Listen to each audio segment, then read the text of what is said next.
Howdy, hi, and hello everyone. Welcome back to Noah's Nest. Before I start, quick, stop the music.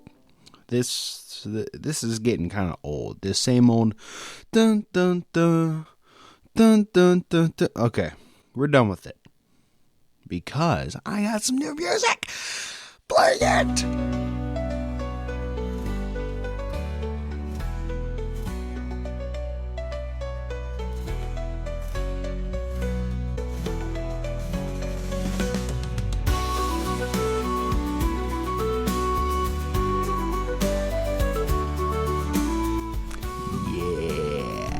More fantasy, more epic, more attracting to people. Maybe, who knows? But howdy, hi, and hello. Welcome to Noah's Nest. Hi, I'm Noah. I'll be your host. And in Noah's Nest, I could do a couple things. I either talk about a TTRPG that I have finally gathered and finally read over the course of how many years that I've been getting TTRPGs, either do a couple of different character creations just to be more relaxing and lazy, or I talk about a fantasy topic that could range from any form of media and TTRPGs in general. And today, another special thing other than the music, I read another TTRPG. Actually, this deluxe edition came with 2 books. One of them is the core rulebook, and the other one is an expansion that comes with it for pretty much for free, if we're going with girl/guy math here. So, the RPG that I will be doing today is Root, the role-playing game. If you don't know what Root is, it is actually a board game where you are a different type of faction, a dynasty, a group that is trying to get as many points as possible and pretty much take over or take back the woodlands from every other group or dynasty or faction. So I'll go over the core rulebook today, along with the expansion, which is Travelers and Outsiders. The expansion has some extra classes, some extra stuff behind the scenes, but we'll get to that in a little bit. So, Root, the role-playing game.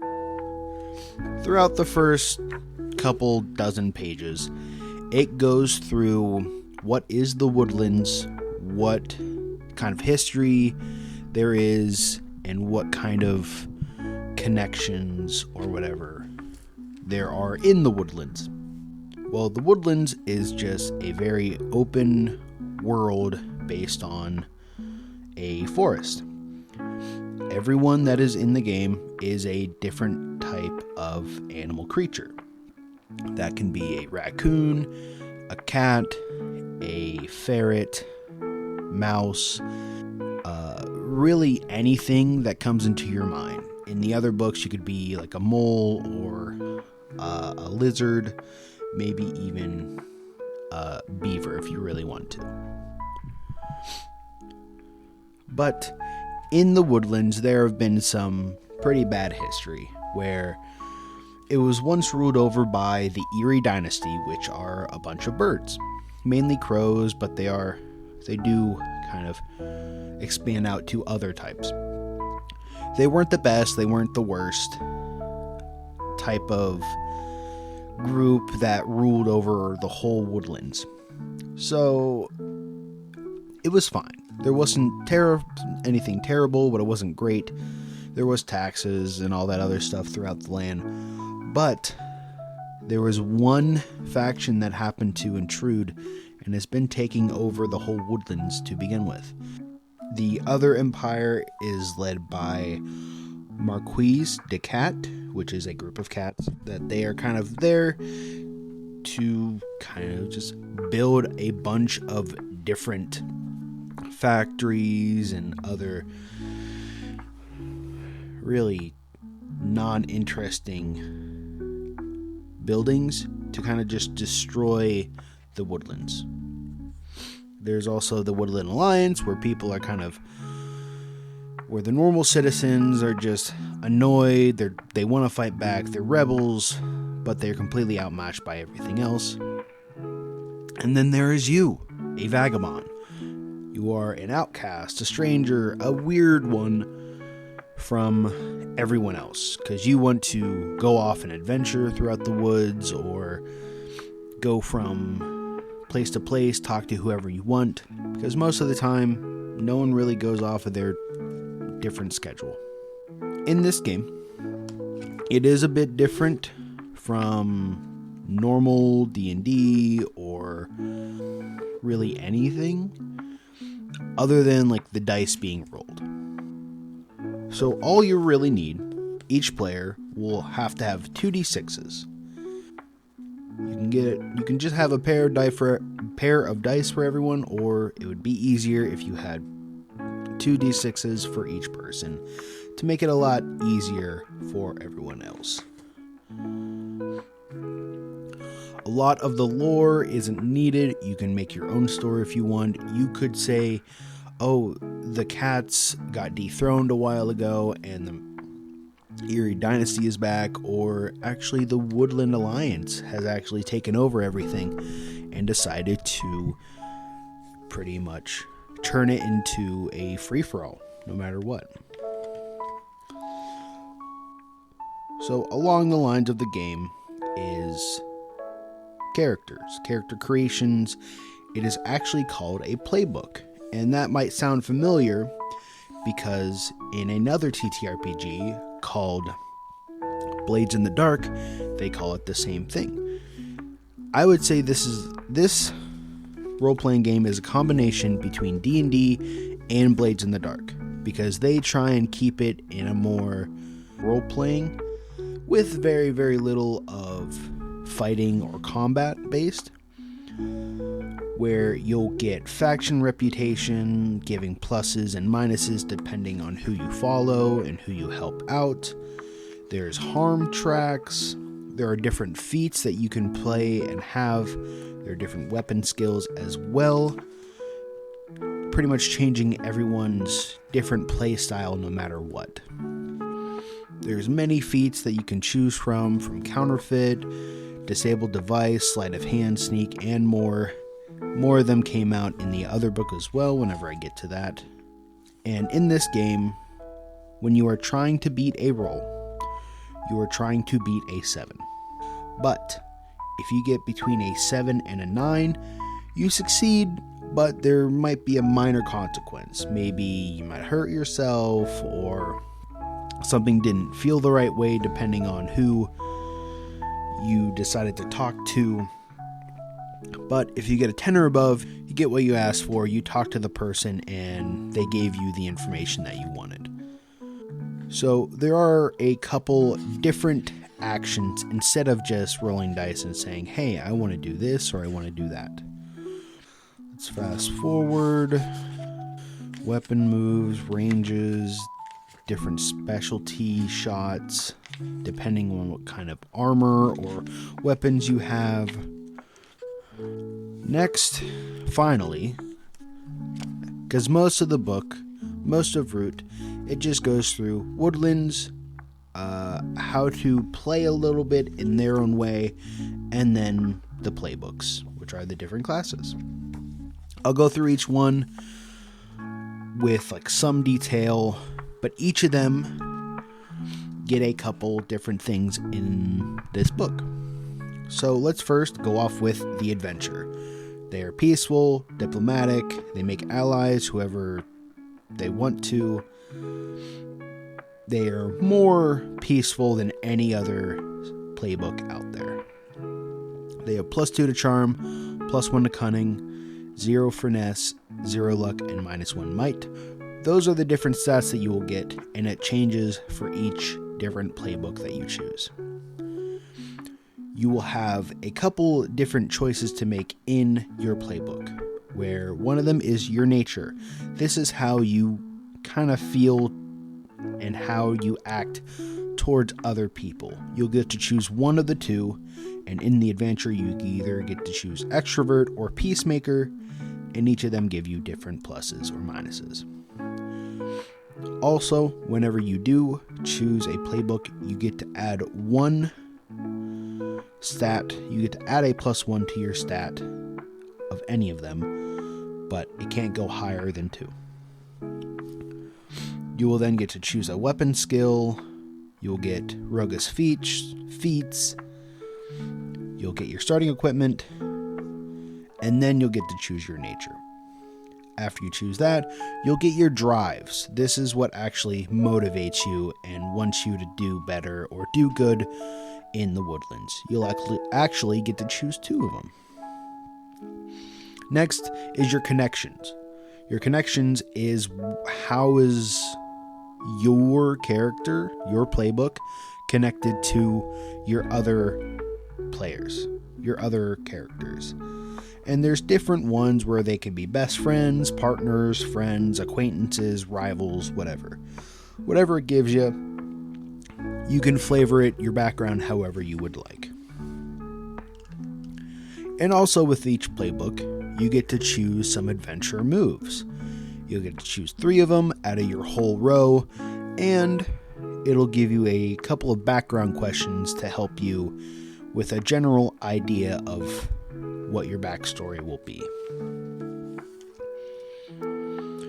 So, that is the general idea of a playbook, but I'll start going through the rest of them, just simply skimming through them as we go along. Next one is the Arbiter, which is he is more powerful, abstain vagabond, kind of searching for something between a mercenary and maybe a protector.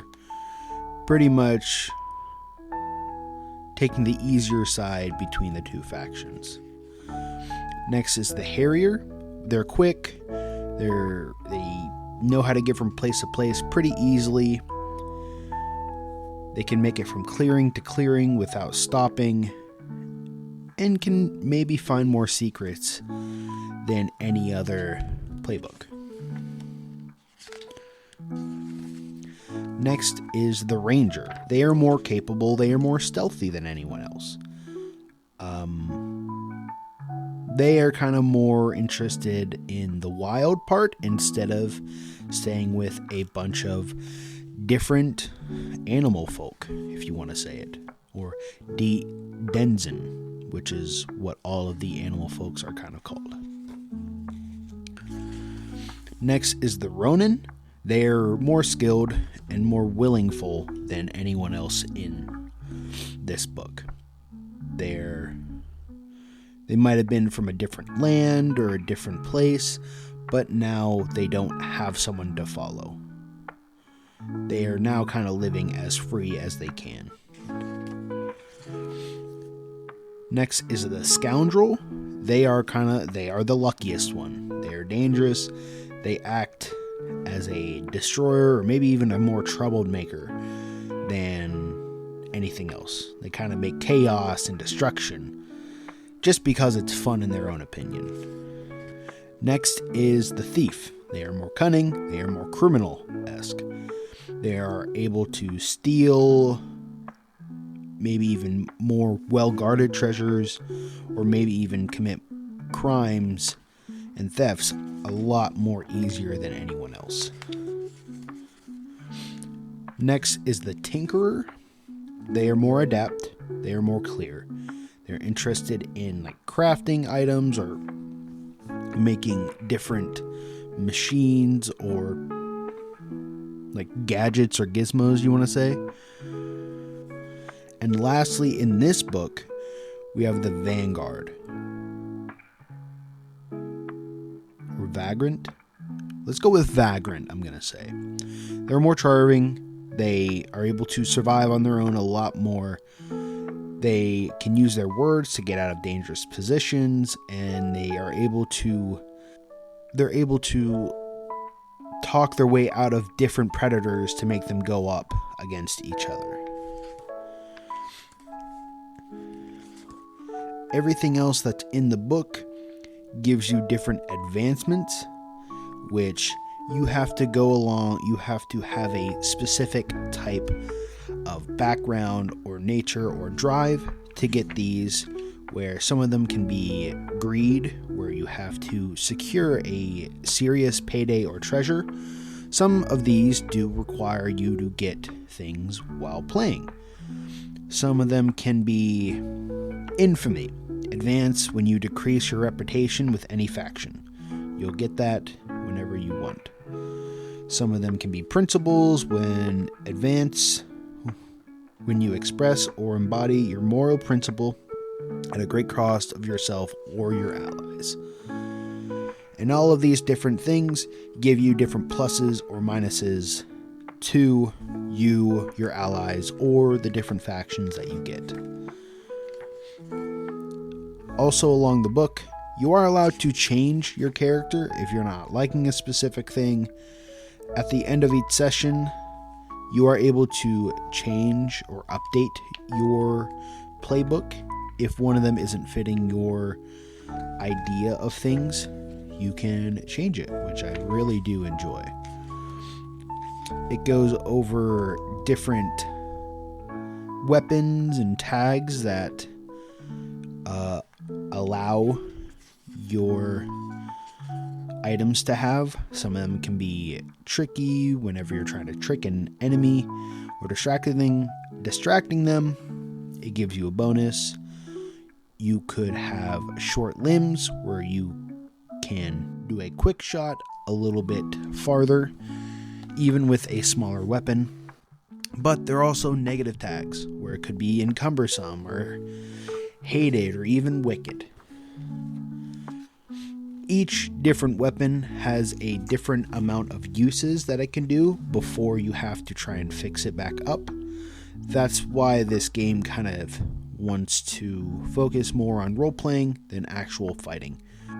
A dagger will have one box where if you use it, it will now have to be repaired for you to use it again. And if you happen to use it when it has already been used, it will become destroyed. There's other things like great swords, a staff, short bows, crossbows, and many more. And in the last section, it is pretty much going through some of the different things a GM can do, where in this game, you technically don't die. It is when it is narratively okay, narratively acceptable, if you would like to say. Because most of the time, most denizens or vagabonds or whatever don't really die from just normal combat. Because this game is more role-playing and political based than anything else. Now, I'll go on to the next one, which is Travelers and Outsiders. In this book, they give you more cults or companies, factions, or whatever that you can choose from that they expand on. They also talk about the different reputations or weapons, drives, and natures that you can choose from. More special moves and playbook special moves. Some more tags for different weapons. And then a bunch of different playbooks that I will get into shortly. It talks a little bit more about what to do during first sessions, during the campaign, and ending a campaign. Then it talks about how the war has been horrendous on all of these different factions or groups or cults. And it kind of delves a little bit more into different portions of the world, such as the Heartwood and even the Sundew Bend. So I will go into that right now. So in this book, there are a couple more groups. Firstly, there is the River Folk Company. They are the more beavers or waterland animals that have kind of just been gathering supplies and going it from place to place. Next is the Lizard Cult, where they are more evil. They don't really care about anyone. They believe that there is a great dragon out there and kind of is there to take in the outcasts and more than not make more bad. Next one is the Grand Duchy. These are all the moles and miners that's going through underneath the woodlands, giving their own world away from all of the bad war that has been happening over the past couple of centuries. And next is the Corvid Conspiracy. These are more of the quiet, silent type animals. They might have been under the Erie Dynasty, which are a couple birds. They decided to go on their own. Maybe a group of crows and ravens have went on their own to become their own person, where they all stay silent. They might steal a bit more, but they don't want to become all in power.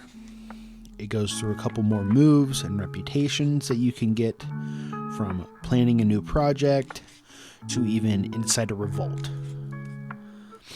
Depending on which faction you decide to be allies or against, they'll give you different pluses and minuses depending on who you want to be. There are a couple new Roguer's feats as well, from Mastermind, Tracking, Set Trap, and Use Device. A couple others. Gives you a more broader idea of what you might want to play as. Goes through more different drives like Folk, Hero, and Glory, Wanted. Same thing with some natures, which is Coward, Generous, Inspiring, or even Vain. Some more connections through here. Prodigy, Rival, couple others. Let's keep going, and let's go get to the rest of the playbooks. There's quite a few here. They decided, you know what, let's just give everyone anything that they want. So firstly is the Champion. They're more hero and maybe even a legend. They defend the innocent and stand by for the people that have lost everything. They are more the heroic people. Next is the Concealer, which is they're a more magic sage that deals with history and written words that maybe they have been lost, banned, or have found forbidden texts throughout the past couple of centuries from the war. Next is the Exile, which they were a member of a faction, but they have been exiled from it. Now they're trying to figure out what to do on their own. Next is the Envoy.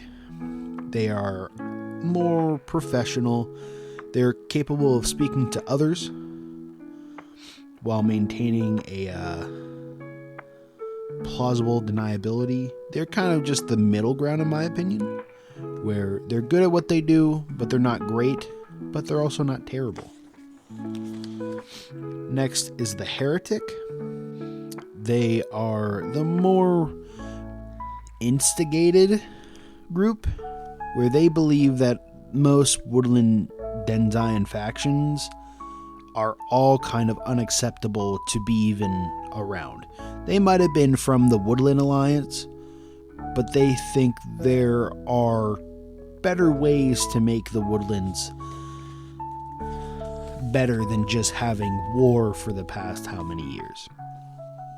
Next is the Pirate. They're a boat captain, or they've been home to waters in the woodlands, maybe even in the lakes, bays, or whatever. They've been maintaining their own sense of freedom while this war has been going on. Next is the Prince. You are a second-generation vagabond. You're heir to your parents, who have mastered or have gained knowledge from their own way of being a vagabond. They didn't become a vagabond in their own relation. They were forced upon it. Next is the Raccoon tier, I guess. They're a storyteller, they make coin, they earn trust, and kind of move their name around through clearings and woods. Think of like a bard going from place to place, singing their song of truth or their quote-unquote story. Next is the raider. They're a bandit or a thief. They're very dangerous and threatening, but they have a chance to make their bad, horrible past maybe be used for good. Maybe they're tired of being this bandit or thief. Next is the seeker. They explore the nature.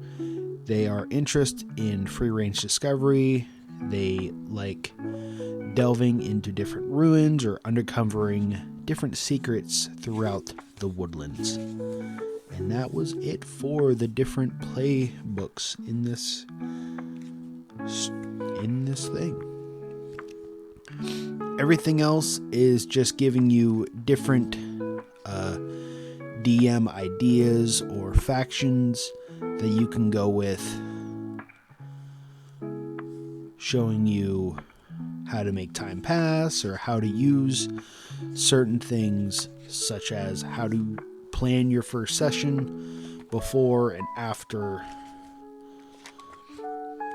It tells you how you can possibly give some rewards or something, maybe even how to end your campaign. This is pretty much just helping you go through any loose ends that you might be missing.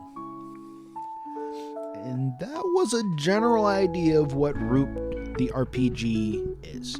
Think of it as D&D and Blades in the Dark combining, where you are trying to keep it in this fantasy animal-like world, but it is more roleplay-esque than anything else, where you're traveling from clearing to clearing, from place to place, trying to either stop a faction, help a faction, stop evil, however your party of playbooks choose.